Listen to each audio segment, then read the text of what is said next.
どうもこんばんは。今日は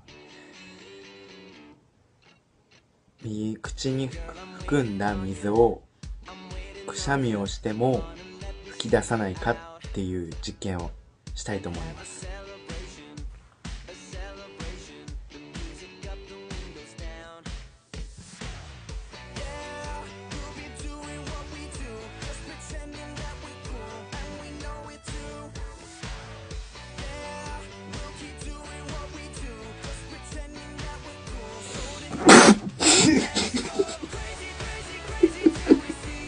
ね。